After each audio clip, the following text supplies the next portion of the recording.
सध्या देशभरामध्ये 2 आणि महाराष्ट्रामध्ये 1 असे 3 विषय चर्चेत आहेत.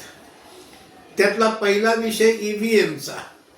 वास्तविक EVM हे राजीव गांधी पंतप्रधान असतानाच भारतामध्ये आलेले आहेत. 2004 सालची निवडणूक, 2009 सालची निवडणूक काँग्रेस जिंकली तेव्हा EVM बद्दल यांच्या मनात कुठलीही शंका नव्हती. 2014 साली भाजप EVMच्याच माध्यमातून सत्तेवर आली आणि त्यानंतर मात्र EVM बद्दल प्रचंड हरकती घ्यायला सुरुवात केली. निवडणूक आयोगानं यांना निमंत्रित केलं, आम्ही तुम्हाला EVM दाखवतो, EVMची पद्धत समजून घ्या, काही शंका असतील तर विचारा, त्याचं निरसन करतो म्हटलं. हे लोक तिथे गेले नाहीत, नुसतंच पत्रकार परिषद आणि भाषणांमधनं EVM विषयी घोळ घालत राहिले. दुसरा विषय गेल्या निवडणुकीपासून नवीन काढलाय तो म्हणजे व्होट चोरी. अनेक बोगस मतदार आहेत, अमुक आहेत, तमू आहेत. मग बोगस मतदारांना काढण्यासाठी SIR सुरू केलं तर त्यालाही विरोध. पण त्याविषयी इलेक्शन कमिशनकडे रीतसर तक्रार केली नाही. खरं तर अशा गोष्टींची रीतसर तक्रार करायची असते.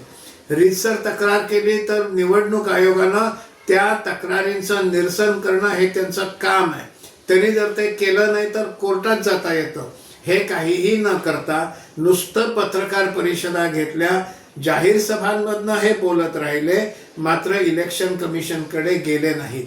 या विषयावर संसदेत चर्चेची मागणी केली आणि चर्चा अर्धवट सोडून वॉकआउट करून निघून गेले. आणि आता म्हणतायत की मी जे पत्रकार परिषदेत मुद्दे काढले होते त्याचं निरसन केलंच नाही. तुम्ही संसदेत जे मुद्दे काढाल त्याचं निरसन होईल. पत्रकार परिषदेत तुम्ही काय मुद्दे काढलेत त्याचं निरसन संसदेत कसं होईल? तिसरा विषय सुरू आहे तो महाराष्ट्रात सुरू आहे. तो म्हणजे नाशिकला ज्या ठिकाणी कुंभमेळा व्हायचा आहे त्या ठिकाणी वृक्षतोडीचा विषय सुरू आहे. यांनी तर वृक्षतोडीवरनं संपूर्ण समाज माध्यम बरबटवून टाकलाय. रोज कोणी ना कोणीतरी येत आहे, व्हिडिओ बनवताय, फोटो टाकताय. पण जर खरंच त्याच्याबद्दल हरकती असतील तर फॉरेस्ट डिपार्टमेंटमध्ये जाऊन हरकत नोंदवली पाहिजे.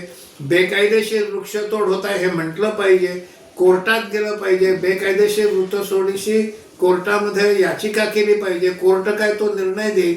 पण हे न करता नुसतीच आरडाओरड, तथ्यहीन आरडाओरड हे सुरू आहे. यांना समस्या सोडवायची नाहीये, यांना नुसताच गदारोळ घालायचा आहे आणि वृक्षतोडीच्या नावाखाली कुंभमेळ्याला अपशकुन करायचा आहे.